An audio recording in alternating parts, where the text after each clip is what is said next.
I want to talk a little bit about this afternoon. I'll put a spoiler alert in now. What we're really going to talk about has not got much to do with veterinary medicine.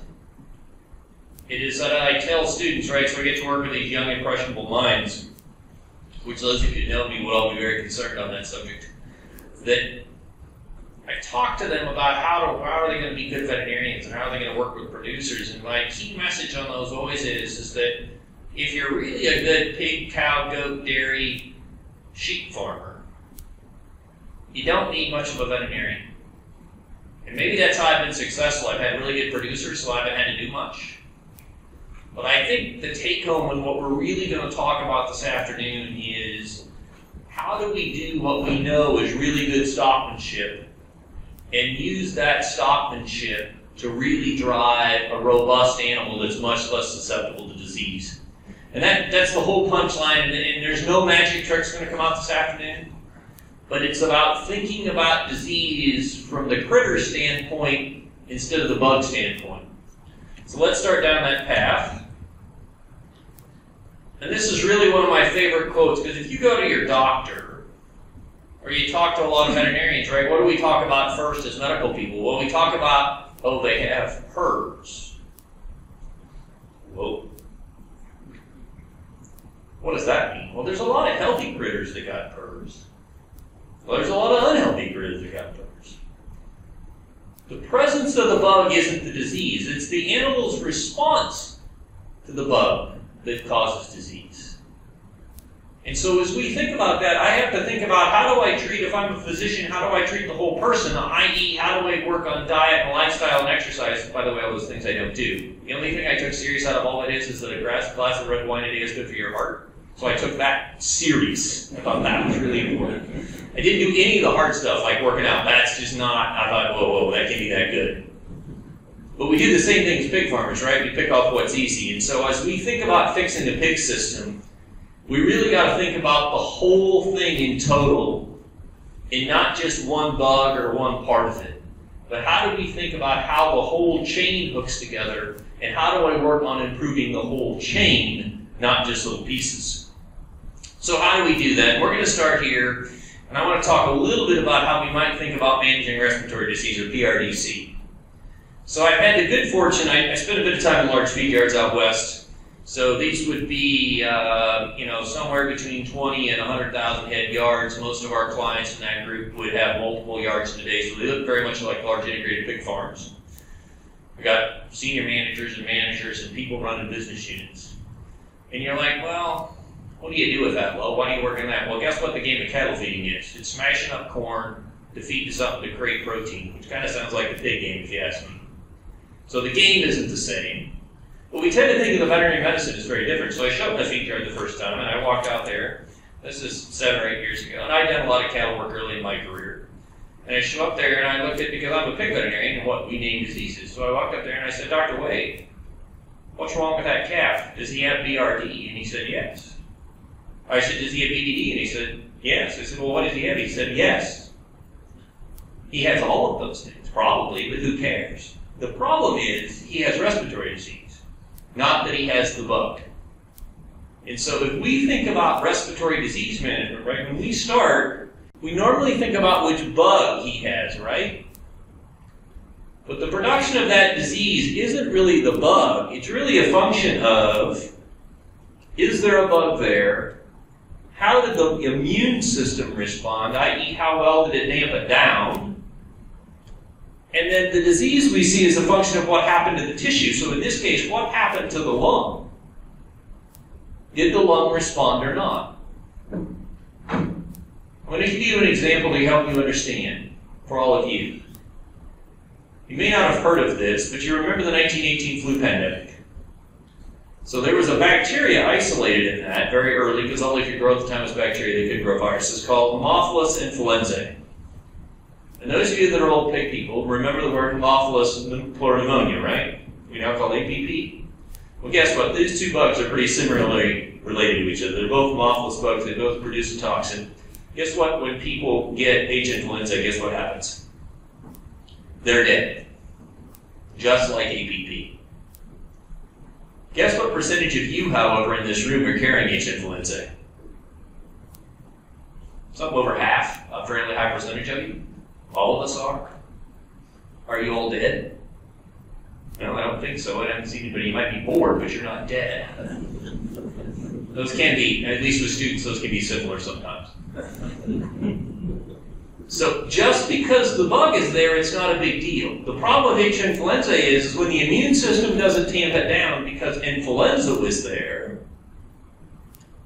we get all this tissue damage and then I see disease. So the presence of the bug itself is not that big of a deal. And so as we start thinking about this and the science is caught up, what we really think about today is bad bugs, say APP, the good bugs, which are everywhere.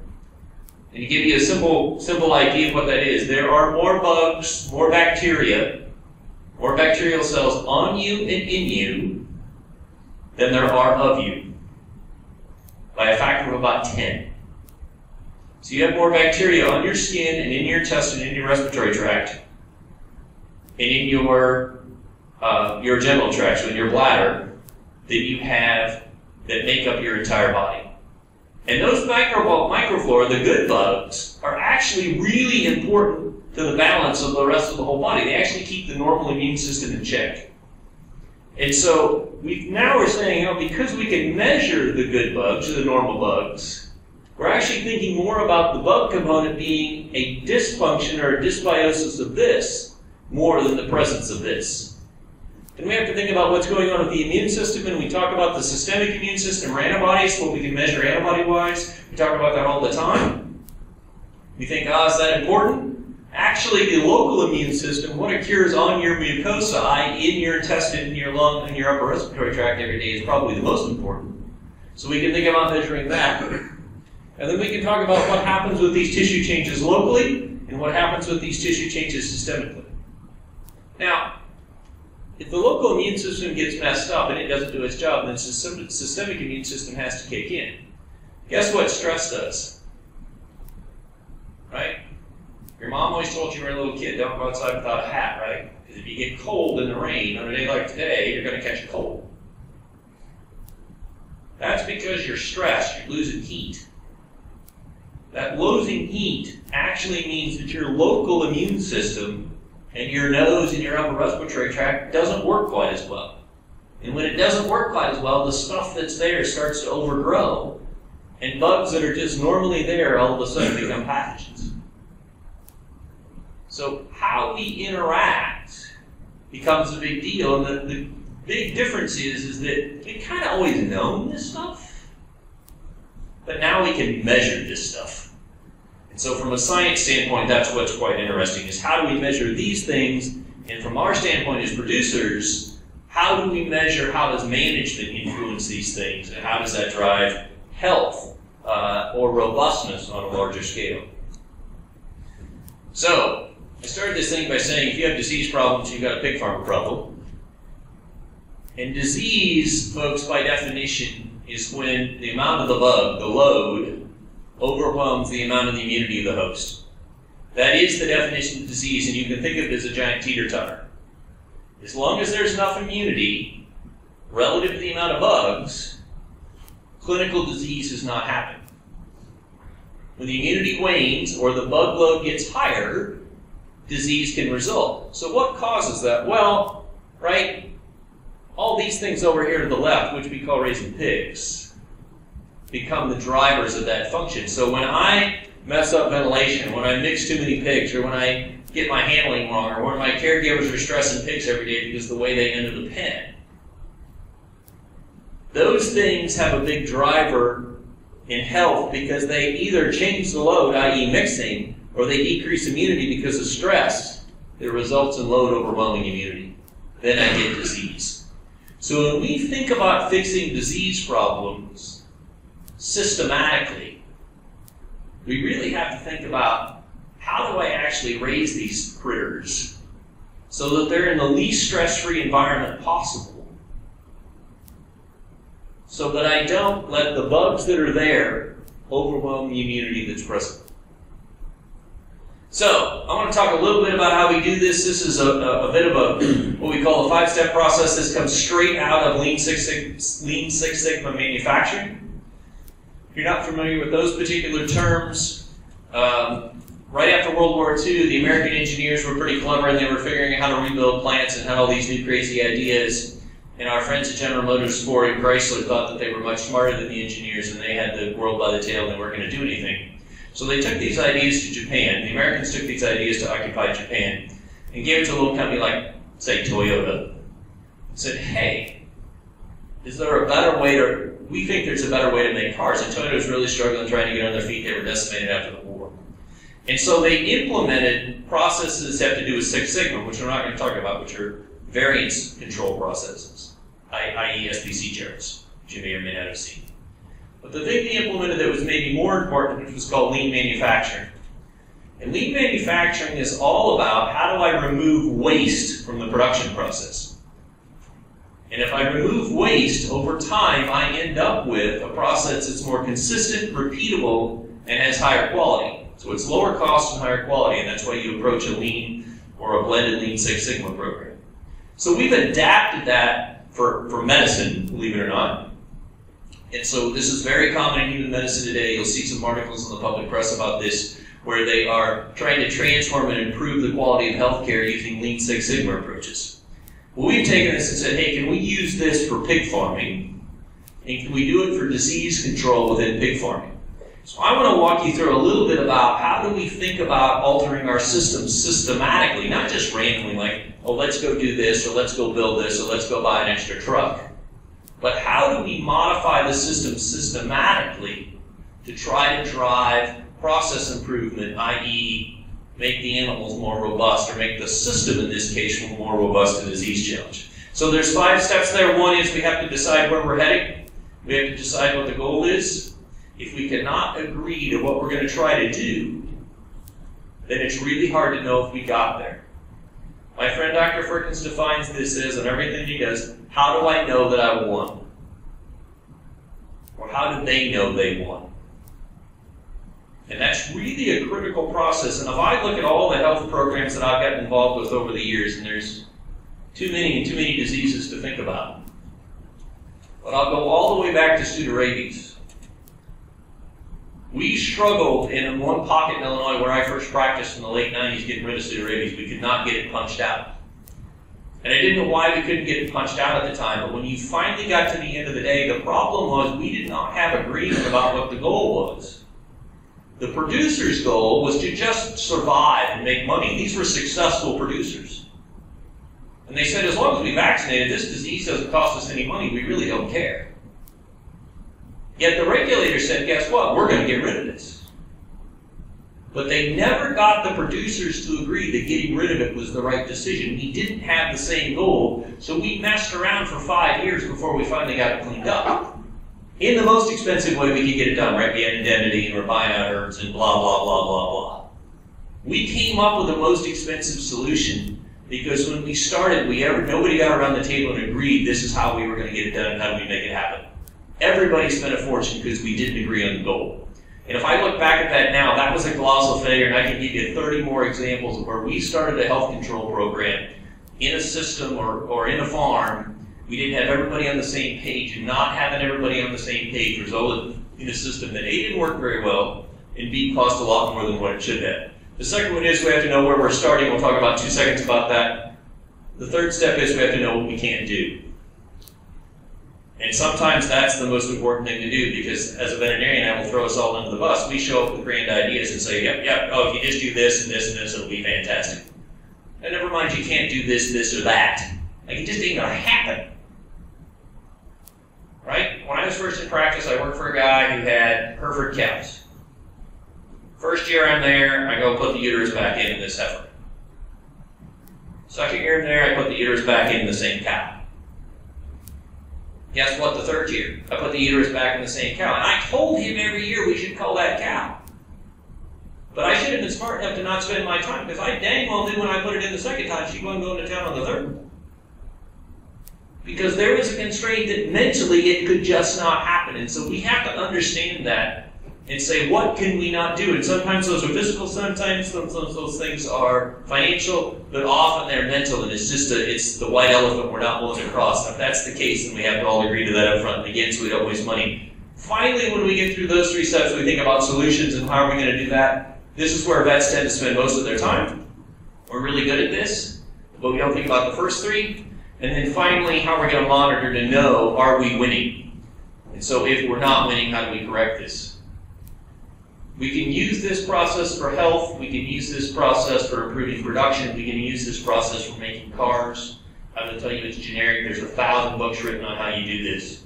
It is not particularly novel or particularly creative. It's only been around for 70 years. But as animal ag, we're finally figuring out how do we adapt some of these systematic processes to drive our own systems forward more effectively. So let's talk about goals. I alluded to this morning when we were talking about health, but if this is a map of the U.S., pigs are in yellow, and the darker the yellow, the more pigs. You all know this, right? The pigs are here, and the pigs are here. So if I have pigs here, I'm likely to have different goals than if I have pigs right here, right in the armpit. So right up I-35 between Des Moines and Iowa Falls, or Des Moines and Minneapolis, we effectively refer to the armpit of America. If you're a pig, you're a bad pig, you have to move there and get every disease known to mankind plus 4, like diseases we don't know about yet. Chuckle, chuckle, chuckle until you've been there. So I'm going to have different goals if I'm raising pigs on I-35 in Iowa than if I'm raising pigs in the middle of Wyoming or in the middle of Kentucky where there aren't other pigs around. So I have to understand regionally what's going on, even within the state of Indiana, right?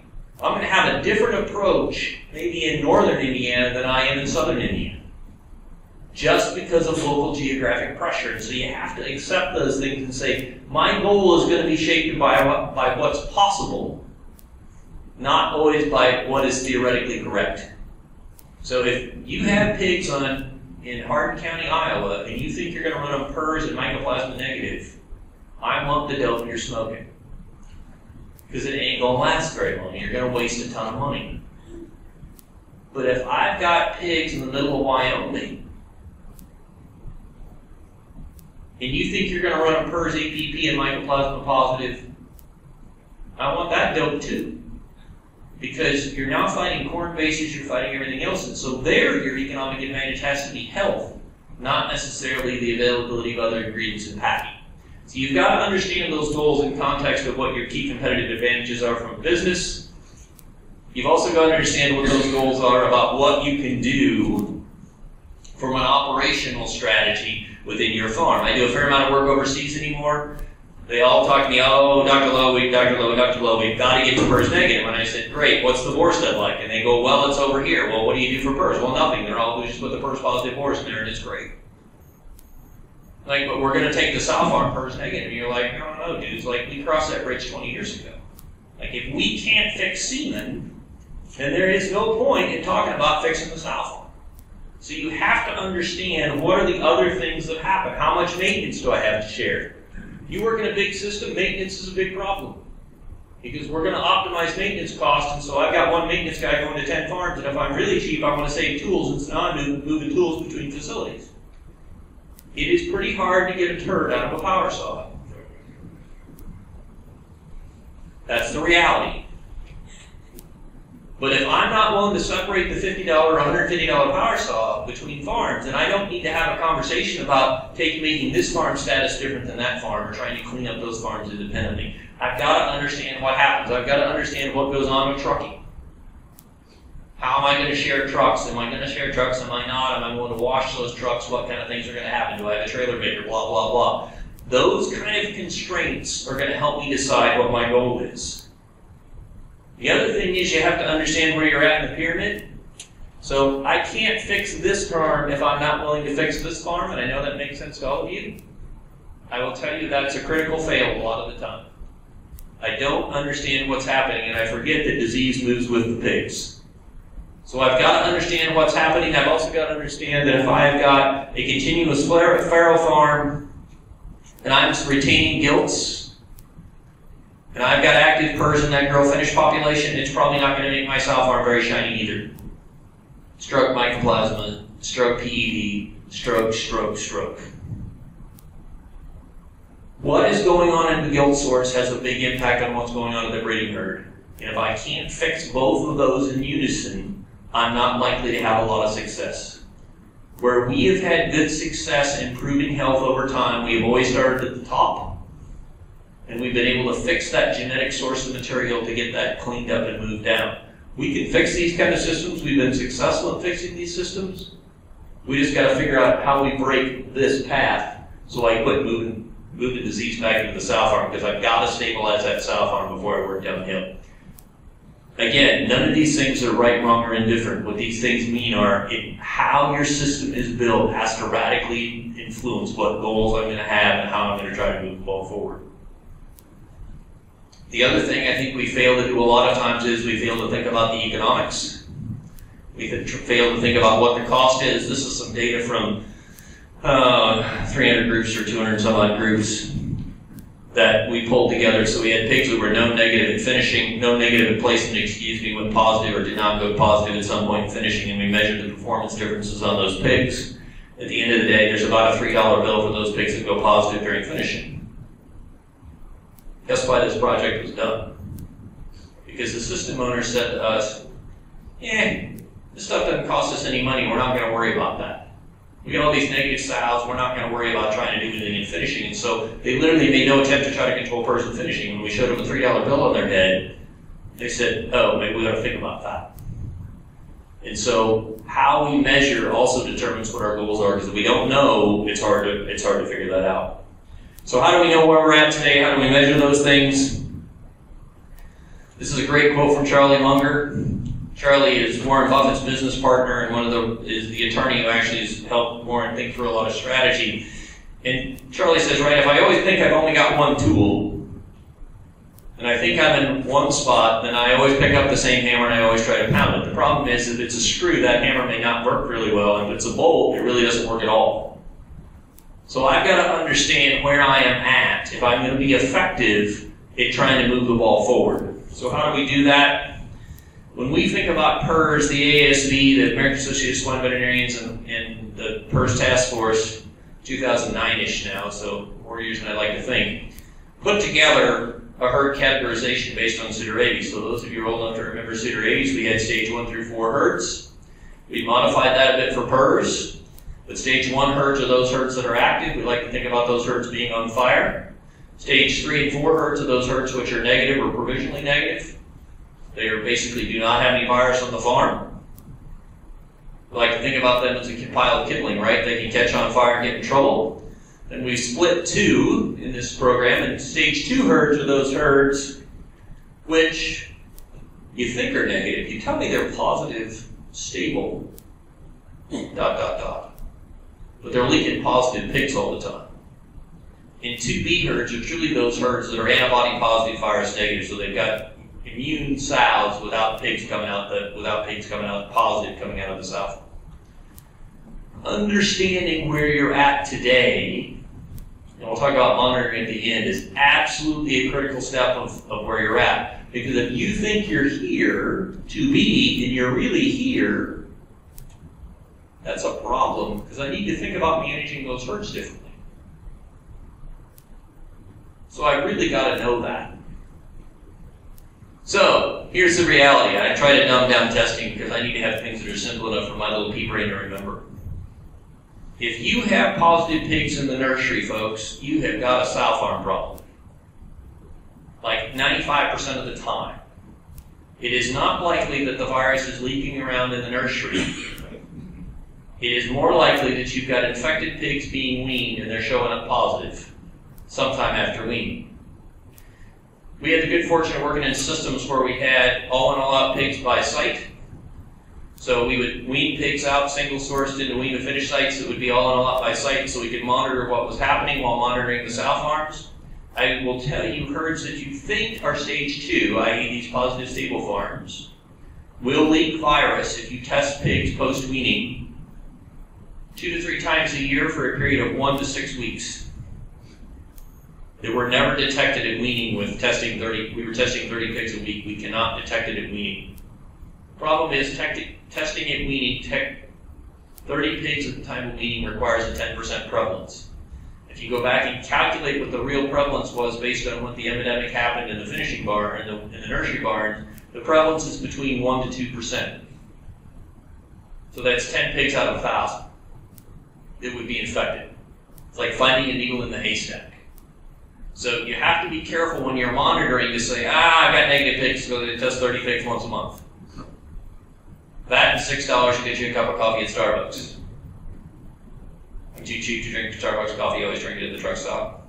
It's a never-ending sense of conflict at our house, but we'll get over that.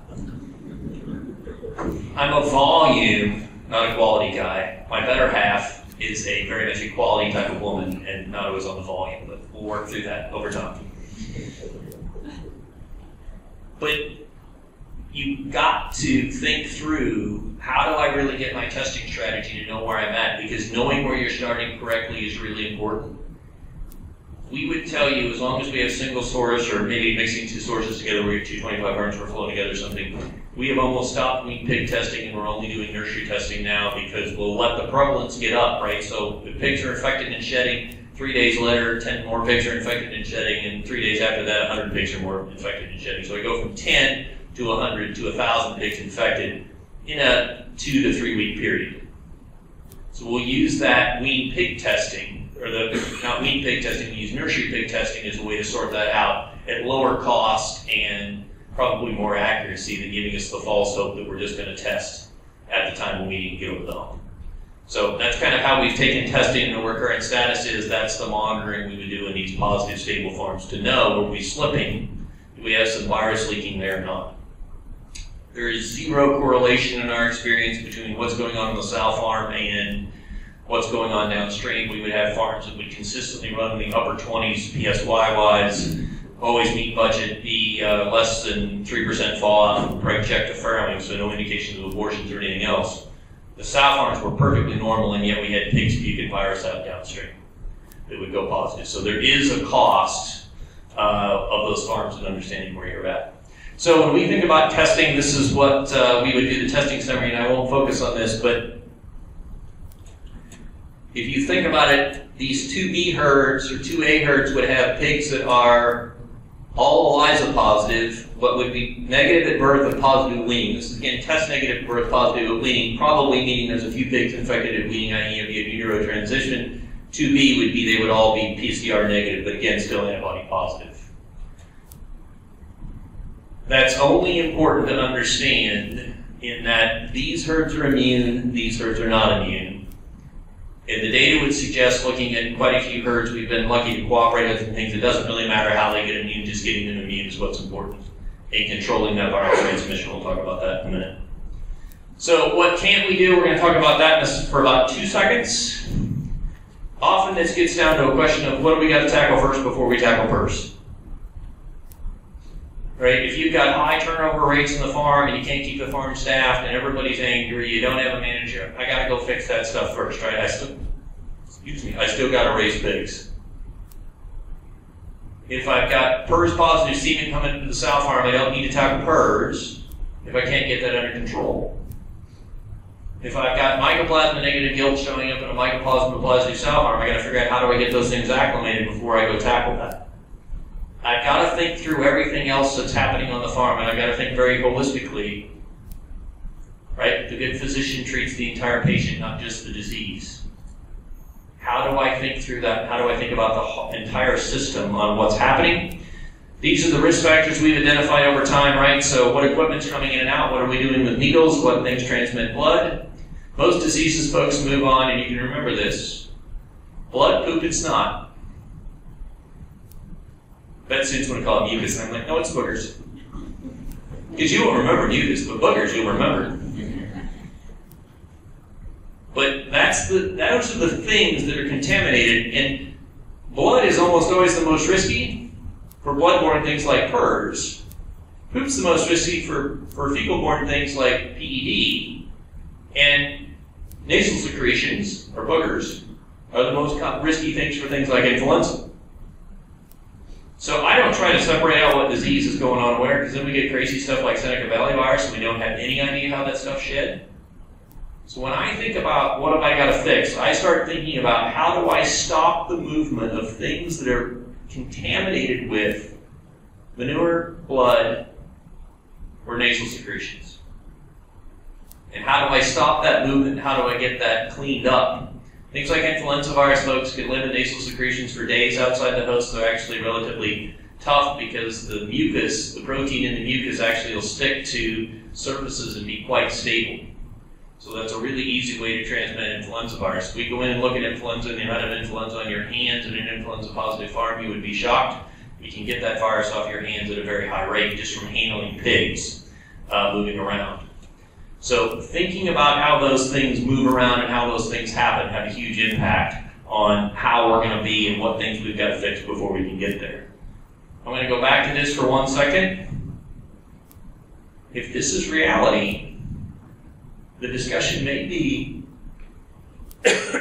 we can't fix disease X because we're unwilling to quit taking gilts back into the breeding herd because that's what we need to do. And you say, okay, who does that? This is a really real conversation in genetic nucleus farms. I've got my high-end genetic potential sitting down here. I need to get it back here. I've got something going on I'd like to break and I can't make that happen. So we have to say, how do we do that? Are there other technologies? Can we C-section pigs out? There are ways to get around that, but this is a real deal that occurs even in big boy production systems. Because of the top end of the nucleus chain, this is still how we raise pigs because we've got to retain those animals. So understanding all these constraints that are real and they've got to be addressed before I ever think about a solution. So what can I do? So the real question is, and I would tell you, I talked about this for PRRS, this is for pseudorabies. We've adapted similar things, although not formally, for mycoplasma PED, and working on a project on swine dysentery. I guess it's a brachyspire, not dysentery itself. But so trying to classify these herds, again, to give us a way to communicate using the same kind of criteria. The testing criteria is different, but the real strategy is how do I move from these active states where I'm creating losses from disease down the page to these more stable states, and which path we go down is really an economic question of how likely are we to get reinfected. So we got two tools, and this is true for every disease known to mankind. I can maximize immunity, I can do something to make the host more robust, or at least not minimize immunity, and I've got to do things to minimize load or minimize the potential for contact between infected and susceptibles. Those are really the only two tricks I've got. I don't have any other fancy tricks up my sleeve. And every tool we have fits in those two buckets. So let's talk a little bit about what can I do with sow farms. As I think about PRRS, and this is another AASB project we published, I've got to block routes of transmission to minimize load. And so if we think about this with PRRS, right, I've got things that allow sow-to-sow transmission. So what are those sow-to-sow transmission things? Needles, because needles have blood on them. New gilts, am I using feedback material? Remember I said mucus is a big deal. Think about watering troughs or feed troughs, right? What happens there every day? Well, we just run the boogers down the trough. Free. I'm going to charge you for that anyway. It's like a free exposure program every day. And then we've got this new wrinkle, right, of group housing, which really changes the dynamic of what's happening. If we think about sow-to-pig transmission and pig-to-pig transmission, those can be kind of the same. Think about cross-fostering and what we do, what happens with processing equipment. What about warming boxes? Do we get those clean every day? What about continuous flow ferrying? So we got to think about how do I interrupt those routes of transmission if I'm going to really stabilize a farm. I wrote this slide for PRRS in China because those guys can't get off a dead center. They keep using their crazy local vaccine one sow at a time. This, quite frankly, is true for every disease I can think of. Mass vaccination for diseases which tend to be epidemic is the only approach. And Dee proved that to us with PRRS. We've modeled it again in influenza. We know that that's true with swine dysentery, that there are different health statuses within the farm. And if I vaccinate sows every turn, they're all not at the same place at the same time. And so I've always got susceptible animals in the herd, so I've always got susceptible and infected to contacting each other and virus being moved around. So if we're going to effectively vaccinate and control the disease, i.e. sow-to-sow transmission, mass vaccination from a pure immunological and pure epidemiological standpoint is really the only approach that makes any sense.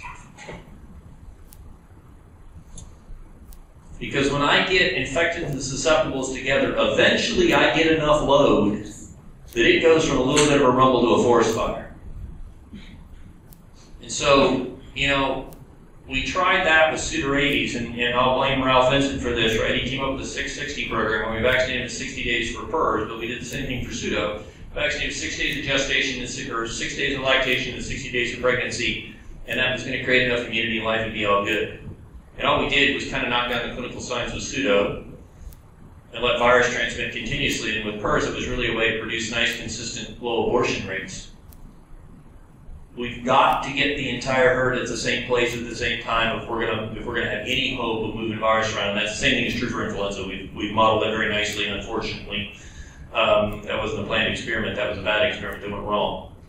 But the idea of trying to get whole herd immunity for communicable diseases is really, really important to move the path forward.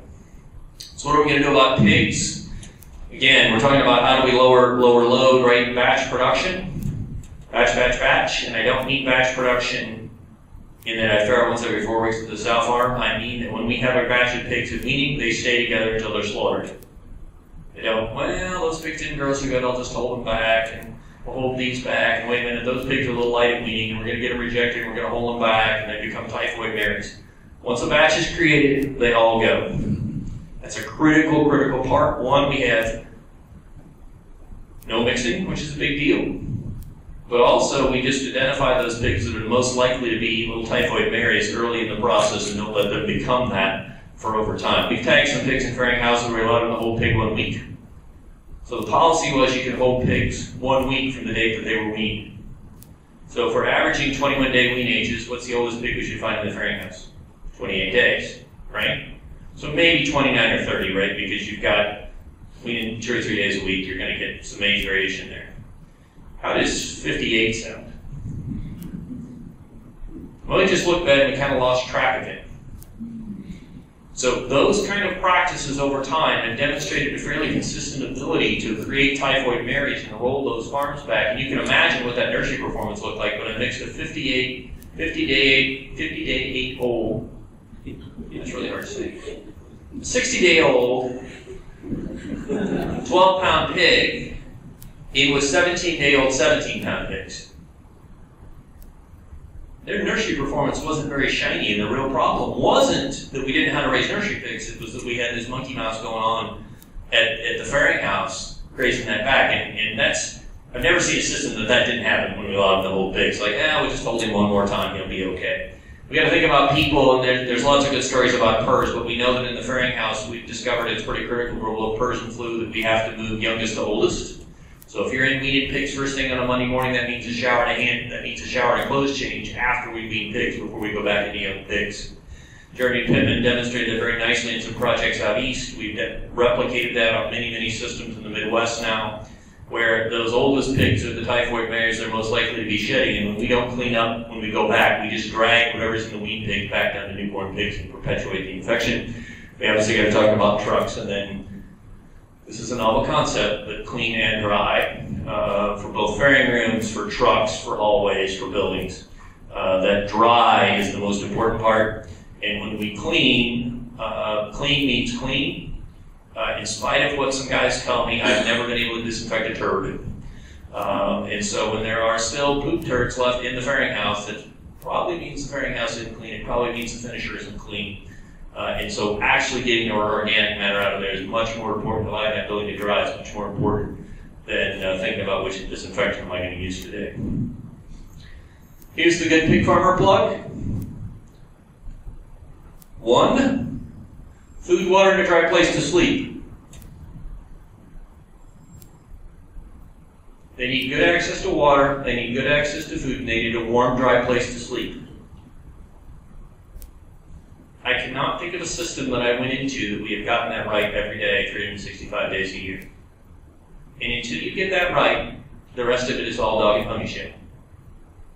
You've got to execute on that piece, because it gets back to, how do I build immunity?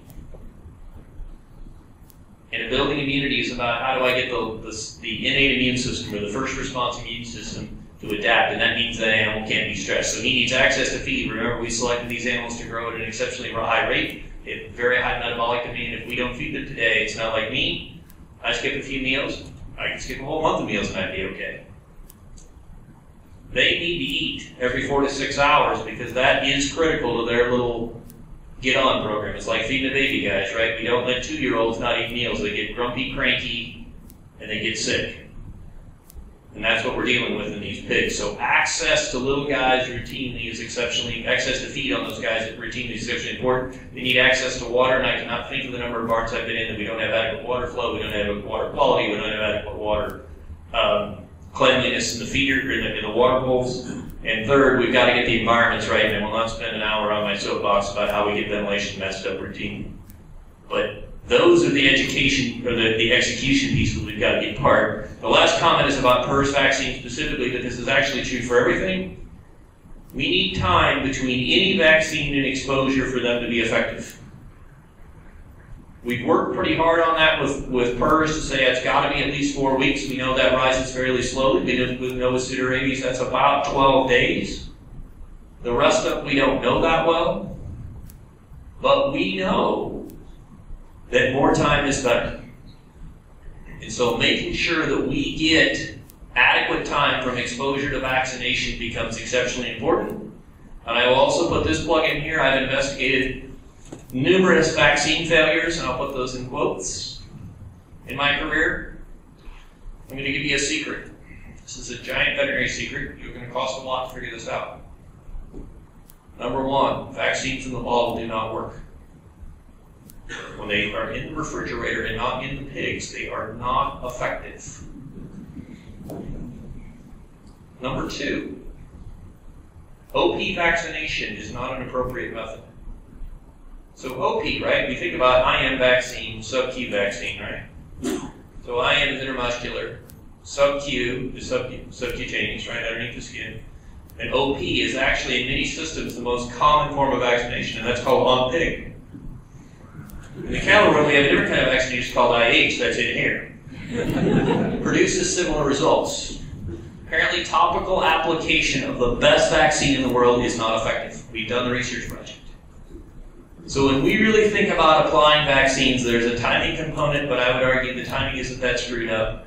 We often have application components, and are we really getting that done? I had some folks here from Denmark, and they said, you guys vaccinate these pigs on the floor and we need to finish farms? I said, yes. They said, how many do you do? They said, they do 1,000 man an hour. And they said, you can't do 1,000 man an hour. I said, oh, I didn't say they could do it, but I said, that's what they do. Because they're paid by the head, that's how fast they move. This is the reality of vaccination crews that happen in a lot of systems. And so thinking about how we get application and execution done in these immune management projects is often way more important than which vaccine did I give, what time did I give it at, and is there maternal antibody interference, or whatever that hocus pocus is. That's like veterinarians trying to make stuff up, folks, right? That's like syndrome. Oh, here's another deal. You know what veterinarians call it? Well, this is reproductive and respiratory syndrome. You know what the S means at the end? We're pulling it out of our rear end. We have no idea. But that's the same deal. So don't overthink this stuff. Vaccines don't work if the pigs don't get them. And if they don't get them long enough before they are going to be exposed to disease, or they're super stressed when I give it to them. So if I vaccinate them and then I freeze them that night because I don't get the ventilation right, they don't work very good either. So this execution stuff becomes really important. 1 second on monitoring. This is a monitoring scheme we use. You do not need to sort through this deal. But as I suggested, we test pigs post-weaning. This is particularly for PRRS. We use this a bit different timing for mycoplasma. We've actually been using the same testing scheme for PED. We're doing PED elimination. We'll test pigs 2 to 4 weeks post-weaning. If they are positive, then we'll go back in and start testing pigs in the farrowing crate to try to figure out where we're at, figure out where that transmission is. The schematics of that are not important. I put it up there because I wanted you to understand that we do have systematic approaches to monitoring. And we spend a lot of time in our group trying to figure out, is that approach right? Is it least cost? And does it give us the most amount of information? Because the worst thing you can do with the testing program is not spend too much money. It's have a false sense of security. And so we've tried to build a testing program. At the end of the day, you've got to adapt these for farms, and folks, these are designed for systems that are all multi-site and blah, blah, blah, so don't take this too religiously. But thinking through how you build that testing program with your veterinarian is exceptionally important, that it's systematic and not reactive, so that I've got data that really tells me something about what's happening in that herd, so I can make better decisions.